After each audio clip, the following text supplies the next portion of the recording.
Hi, I'm Mark. This is my August review for Sagittarius Sun sign and Sagittarius rising. This month we have some excitement because we have a blue moon, and I'll tell you more about that a bit later. But to start with, there's a very interesting set of aspects on the 1st. We have Mercury and the Sun coming together first of all, so this means you'll be wanting to communicate and express yourself. You'll be wanting to express the higher mind, the more philosophical and spiritual side of your nature.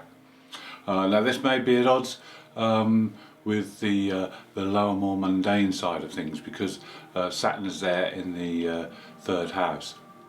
So you may not want to get involved in mundane and boring day-to-day things, because there's other things that your mind is interested in, higher things. But Saturn there will make sure that you have your duties and responsibilities to fulfill. Now the other interesting point is that the conjunction between the Sun and Mercury makes an aspect to Juno and the Moon's North Node. Now here, this is in your 7th house, so here we could see a renewed commitment or a new commitment to a partner. This could be a business partner, or this could be a marriage partner, or someone you're in a permanent relation with. Now this person can help you to evolve and learn, even if you don't feel like you need to. Don't miss the opportunity to grow and evolve that this person can help you with.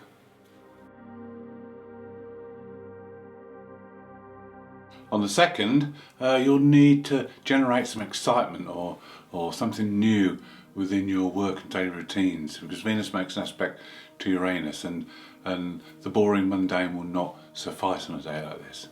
Then on the 3rd, it's a very creative day, because the Sun Mercury makes an aspect to Chiron in your 5th house. So arts and literature, poetry, this is a day when you can really explore something new and express yourself in a more creative manner.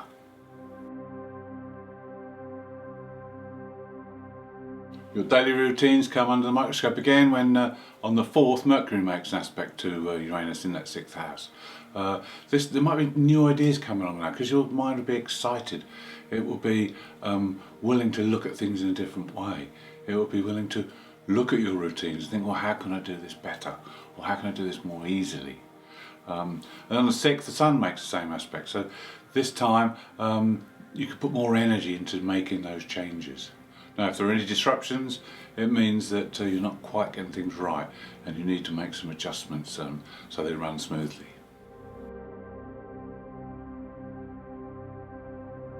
On the 8th we have a new moon. This new moon is in Leo. This is your 9th house. This is a fellow fire sign, so you'll benefit greatly by this new moon. Now with the moon in the 9th house, it means you need to channel your spirit of adventure. You need to either start a new project or look into something new, because there's something here, something you start or something you read about will change your perspective on things. It could be spiritual, it could be philosophical, but your perception of things will change, and your new interest will boost your growth and expansion. With the new moon in Leo, it's a good time to dream big, think big, plan ahead, plan some new adventures, plan some travel and something new and exciting, because the routines, the normal daily routines, will probably not suffice. So you need something a bit more interesting to get the spirit alive.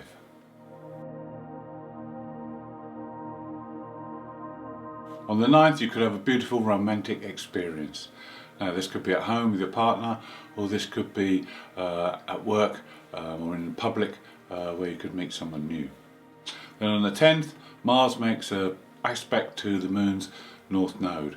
Now with this aspect, things could open up just enough for you to have a glimpse of the future and what it's going to be like. And this will drive you on, so that the Mars energy then can focus on what you need to do or what changes you need to make to get to that place. On the 11th you may feel great love and desire, but it may not be for a person, because Pluto is in your 2nd house. So it could be a great desire for money, wealth, or it could be a desire for a possession, something, rather than a person. Then, also on that day, Mercury makes an opposition to Jupiter, but you'll be lucky to get much out of this aspect, because Mercury's at 29 degrees and is about to move into Virgo, so it's very much weakened. In fact, on the 12th, Mercury does move into Virgo, this is your 10th house, and immediately makes an aspect to the Black Moon Lilith. So you need to be careful what you say in public, because Mercury can blurt things out and it's going to land you in hot water, so just be wary of what you're thinking and engage your brain before you speak.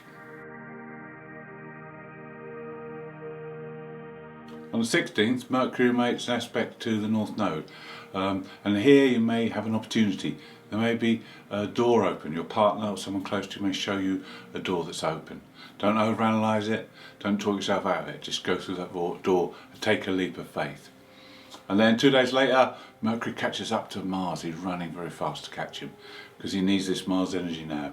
He needs the practical side to get going and do things, put your plan into action.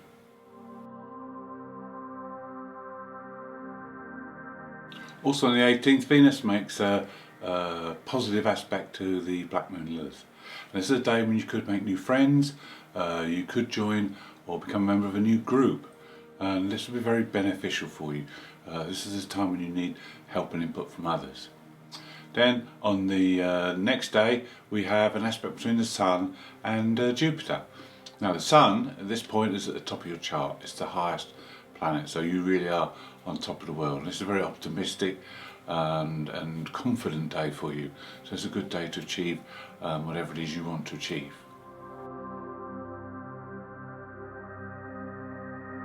Two aspects to Uranus in the 6th house. The first from Mercury on the 20th, and this is a day where you can think up new ideas. Especially to do with your daily work and routines. You might think up new ways of doing things or better ways of doing things to save you time and energy. Then on the 21st there's an ideal opportunity to put these into practice because Mars makes the same aspect. So again, Mars will help Mercury to achieve and to put the ideas into practice.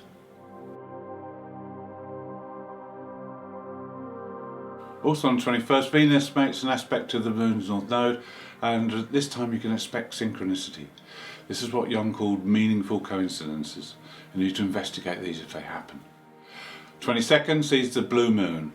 Now this is when 2 full moons happens in one sign, and this is the sign of Aquarius. The first was at the beginning of Aquarius, and that was on 24th of July. Now this one in August is the blue moon. Now, this only happens once every 2.5 years, so it's not an everyday occurrence. And what happens is, the blue moon is supercharged. It's a very dynamic energy, and this blue moon conjuncts Jupiter, so it's everything Jupiter touched enlarged and expanded. So this is a major blue moon. The good thing about the blue moon is it brings things to fruition. If you look back to July and see what was happening, what was coming to fruition in the last blue moon, and now this one will complete everything. This one will make sure that your harvest is fully ripened and ready to take in. So the good work you've put in the past is crucial here, because this is what you're going to reap the benefit of.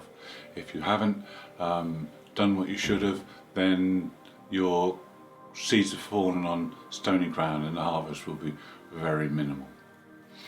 The blue moon is in your 4th house. This means that all the hard slog you've been putting in with paperwork, maybe a lot of boring and mundane stuff, all this work you've done in the past will now pay off.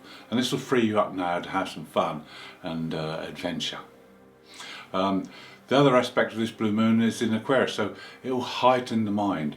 Yours is in the 3rd house as it is, so this will make your mind really expand, really grow, and you'll be taking in so much energy. You'll be buzzing and buzzing like crazy with all the information that's going around, and you may need a few days to quieten down.